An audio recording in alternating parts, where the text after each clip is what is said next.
பாரு பணம் கொட்ட மாட்டேன்னு. டேய் தேவையில்லாம பேசாதீங்கடா, வழியை விடுங்கடா, காலேஜுக்கு போகணும். கல்யாணமே முடிஞ்சிருச்சான், காலேஜ் போறானா? வழியை விடுங்க, மரியாதையா சொல்றேன். வழியை விடுறதுக்கு தான் வழியை மறைச்சு நிக்கிறமாடா என் பிஸ்கோத்து. என் தங்கச்சி ராஜியை ஏமாத்தி கல்யாணம் பண்ணிட்டு நகையை வேற எங்கேயோ வச்சிருக்க. தங்கச்சி வாழ்க்கைலாம் எனக்கு முக்கியம் இல்லை, எனக்கு முக்கியம் அந்த நகை தான். நகையை எங்கடா வச்சிருக்க? எங்க தங்கச்சியை கல்யாணம் பண்ற அளவுக்கு உனக்கு தைரியம் வந்துருச்சா? அவளை எல்லாம் தங்கச்சின்னு சொல்லாதடா. இப்ப பாரு இவனை, என்னைக்கு இவனை கல்யாணம் பண்ணாலும் அன்னையில இருந்து நான் அவளுக்கு அண்ணனும் கிடையாது, அவ எனக்கு தங்கச்சியும் கிடையாது. டேய் ரொம்ப பேசாம வழியை விடுங்கடா, காலேஜுக்கு போகணும்டா. காலேஜுக்கு போடா, வேண்டான்னு சொல்லல. நகை எங்க இருக்குன்னு சொல்லிட்டு போ. ஆமாடா மாப்பிள்ள, ஒயின் சாப்பிட்றத வந்துருவாங்கடா. குடியாரப்பையில கம்முன்றா. ஏய் உன்கிட்ட தானே கேட்டுக்கிட்டு இருக்கேன், அமைதியா நிக்கிற? பேசுறா பேசுறா.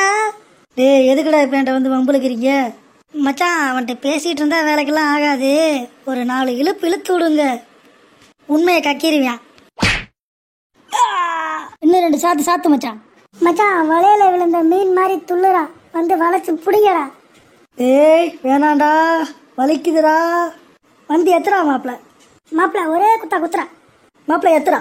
டேய் நீ கத்துறா. டேய் என்னடா பேசுறீங்க? என் பக்கம் பேசுறீங்களா அவன் பக்கம் பேசுறீங்களாடா? எத்தவா குத்தவா? ஒரே எத்துறா. ஐயோ அப்பா. எல்லாம் அம்மா தான் கத்துவாங்க, நீ என்னடா அப்பான்னு கத்துற? உங்க அப்பா தான் அவன்கிட்ட பேச மாட்டார்ல. நகை எங்கடா வச்சிருக்க? உன் தங்கச்சி ராஜிக்கிட்ட போய் கேளுடா, எனக்கு தெரியாது. தெரியாம தான் கல்யாணம் பண்ணியாடா? இந்த கேள்வியை உன் தங்கச்சிட்ட போய் கேளுடா, செத்த வயல. என்னையவே நீ செத்த பையன் சொல்றியா? என்னடா பண்றியா? இருமச்சான் புதுசா ஏதோ அடிய போடா போறான் போல. வாங்கடா, செத்த பையன் செத்துற போறியா? ரோட்லயே கிடக்கட்டும்டா. வீட்டுக்கு ஃபோன் பண்ணி சொன்னா எல்லாம் பயப்படுவாங்க, நம்மளே வீட்டுக்கு போயிடுவோம். அம்மா. ஐயோ கதிரு, யாரா உன்னை இப்படி அடிச்சது? என் பிள்ளைய இப்படி ரத்த வர அளவுக்கு அடிச்சிருக்காங்களே, யார் அடிச்சான்னு தெரியலையே. வேற யாரும் இல்லக்கா, நம்ம குமார் அவனை போட்டு துவைச்சு விட்டியான். யாரு குமாரா? அவன் எதுக்குடா உன்னை அடிச்சான்? அவனுக்கு என்ன ஒரு இருமாப்பு? என் பிள்ளை மேலே கை வச்சுட்டான். அவனை நான் சும்மாவே விட மாட்டேன்டா. ஏண்டா கதிரு, சோத்துக்கு செத்தவனே, அவன் இத்தனை அடி அடிச்சிருக்கானே, திருப்பி ஒரு அடியுமா நீ எல்லாம் அவனை அடிக்கல? இப்படி அடி வாங்கிட்டு வந்திருக்க, உனக்கெல்லாம் சோறு போட்டு வளர்க்குறதே வேஸ்ட்னு நினைக்கிறேன். அவங்கள சும்மாவே விட மாட்டேன்டா நானு. அவன் என்னக்கா பண்ணுவியான்? 4 பேர் அவனை பிடிச்சிக்கிட்டாங்க, அவன் வச்ச சாத்து சாத்தும் சாத்திருக்கான். 4 பேர் என்னடா 4 பேர்? 40 பேர் வந்தாலும் இந்த கோமதி மையன் திருப்பி நின்று அடிக்கணும். இப்படி அடி வாங்கிட்டு வந்துவியா? வாங்கடா, அவங்கள சும்மா விட மாட்டேன். அவங்க வீட்டுக்கு போய் என்னன்னு கேட்டு வந்துடலாம். வேண்டாம்மா, நீங்க மறுபடியும் கேட்க போய் அவங்க மறுபடியும் என்னை போட்டு அடிச்சிட்டாங்கண்ணா, எனக்கு வலி உயிர் போகுமா? ஏண்டா அடிக்க பயந்துட்டு வரமாட்டேங்கிற? காலம் ஃபுல்லாக இப்படியே ஓடிட்டு இருக்க போறியா? வாடா என்னன்னு போய் கேட்போம். எப்பா சாமி நான் வரல, நீங்க வேணா போய் கேளுங்கடா. என்ன அடி அடி, ஒவ்வொன்று இடி மாதிரி விழுந்துச்சுடா. அடி வாங்கின எனக்கு தானே தெரியும். அக்கா நீ வாக்கா, நம்ம போய் கேட்போம். வீட்டுக்குள்ளேயே எல்லாம் என்ன பண்றீங்க? எல்லாம் வெளியே வர்றீங்களா? உங்களை தான் கூப்பிடுறேன், யாருக்கும் காது ஏக்கலையா? யோ வெளியே வாங்கயா, கூப்பிட்டா காது ஏக்காதா? வெளியே வாங்கடா, சத்திவேல் முத்துவேல் வாங்கடா எல்லாம் வெளியே. ஏய் என்ன எங்கள் வீட்டு முன்னாடி வந்து இப்படி கத்திக்கிட்டு இருக்க? உங்களுக்கெல்லாம் என்ன பிரச்சனை? இது வரைக்கும் பண்ண பிரச்சனை போதாதுன்னு மறுபடியும் பிரச்சனை பண்ண வந்திருக்கீங்களா? வாயை மூடுங்கடா. பிள்ளைய பெற்று வைக்க சொன்னா பெருச்சாலையை பெற்று வச்சிருக்கீங்க, அது ஏன் பிள்ளைய பிடிச்சி பரண்டி வச்சிருக்கு. என்னம்மா பேசுற? பெருச்சாலி பரன்னா பெருச்சாலிட்ட போய் கேளு, இங்கே வந்து சத்தம் போட்டுக்கிட்டு இருக்க. வாயை மூடுடா, பெருசாலியை பெற்ற பேப்பையில. நேற்று பிறந்தவன் இன்னைக்கு என் பிள்ளைய பிடிச்சி அடிக்கிற அளவுக்கு ஆளாயிட்டியான். இன்ன வரைக்கும் நீங்கள் பண்ணதுக்குள்ள நான் பொறுமையாக இருந்தேன், இனிமேல் நான் பொறுமையாக இருக்க மாட்டேன். எப்போ என் பிள்ளைங்க மேலே கை வச்சிங்களோ உங்களை சும்மா விட மாட்டேன். உன் பையன் ஒன்றும் தங்கச்சி போயிட்டாலேன்னு அக்கறையில் அடிக்கலை, நகை வேணும் சொத்து வேணும்னு சொல்லி தான் உங்கள் கூட இருக்கேன். நீங்கள் பையன் நினச்சி பாம்பை வளர்த்துட்டு இருக்கீங்க, ஃபுல்லாக விஷம். அது என்னைக்குனாலும் உங்களை திருப்பி கொத்த தான் போது, அன்னைக்கு தெரியும் நீங்கள் விஷத்தை தான் வளர்த்தீங்கன்னு. ஏய் ஒழுக்கமா பேசிக்க. ஒழுக்கத்தை பற்றி நீங்கள் பேசுகிறீங்களா ஓனா மூஞ்சிக்காரங்களா? ஃபஸ்ட்டு உன் பிள்ளைய ஒழுக்கமாக இருக்க சொல்கிறா. என் பிள்ளை எதுக்காக வந்து ஆளை கூட்டிகிட்டு வந்து அடிக்கிறேன்? தனியாக வந்து அடிக்க முடியாமல் 4 பேர்த்த பிடிக்க சொல்லி அடிச்சிருக்கேன். அவன் எல்லாம் ஒரு ஆம்பளை. டேய் அடிச்சியாடா? ஆமாம் அடிச்சே. என்ன இப்போ அதுக்கு? அவன் ராஜியை கூட்டிகிட்டு போனால் பரவாயில்ல, ஆனால் நகையை வேற தூக்கிட்டு போயிருக்கியான். நகை தானே எனக்கு முக்கியம். ராஜி என்கிட்ட போய் சாவறா, அது எனக்கு தேவை கிடையாது. எனக்கு வந்து நகை தேவை. இப்போ என்ன எதுக்கு அடிக்கிறீங்க?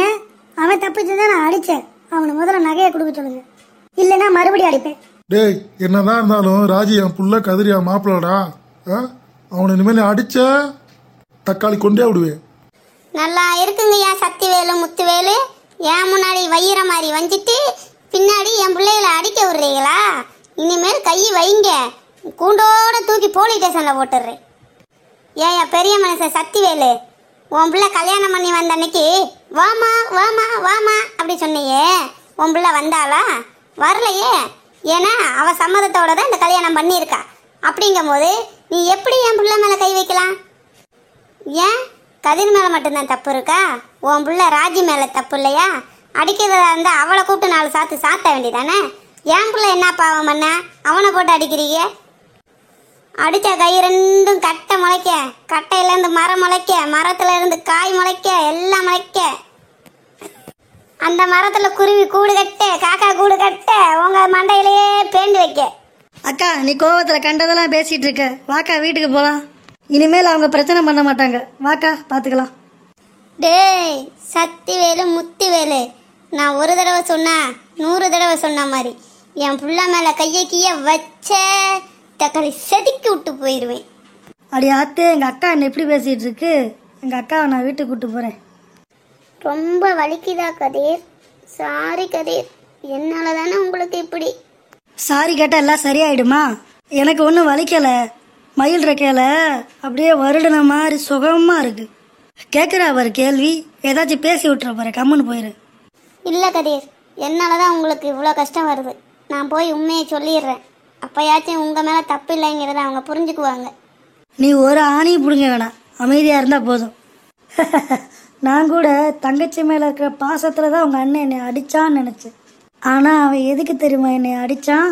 நகையை எங்கடா வச்சிருக்க, பணத்தை எங்கடா வச்சிருக்கேன்னு சொல்லி சொல்லி அடித்தான். ஒவ்வொரு அடி இடி மாதிரி இருந்துச்சு. என்னால் தாங்கவே முடியல. தெரியுமா உனக்கு? அவ்வளவு வழியிலேயே எங்கள் அப்பாவை தான் நான் கூப்பிட்டேன். ஆனால் எங்கள் அப்பா கூட இப்போ என் கூட பேச மாட்டேங்கிறாரு. எல்லாம் உன்னால தான். எல்லாத்துக்கு காரணம் நீ தான். இன்னும் எத்தனை வழியை நான் தாங்கணும்னு எனக்கு தெரியலை. ஏயா கதிர், ரொம்ப வலிக்குதாயா? பால் எதுவும் கொண்டு வந்து தரட்டுமா?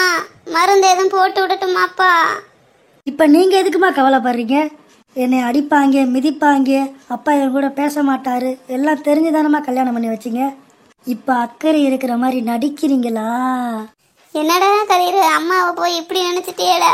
உன்னைய சீராட்டி பாராட்டி தேன் ஊட்டி எல்லாம் ஊட்டி வளர்த்துனேடா. அம்மாவை இப்படி நீ நினைக்கலாமாடா? தாய் பாசத்துக்கு எதுவுமே இணையாகாதுன்னு சொல்லுவாங்க.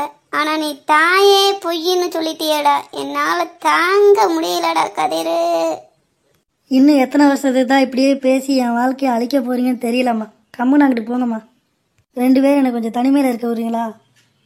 என்னமும் பண்ணடா. வாராஜி போவோம். என் இனிய தனிமையே, காயமெல்லாம் வலிக்குதே. மக்களே, உங்களுக்காக நான் அடியெலாம் வாங்கியிருக்கேன். சப்ஸ்கிரைப் பண்ணிக்கோங்க, கமெண்ட்ஸ் பண்ணுங்கள். தேங்க்யூ.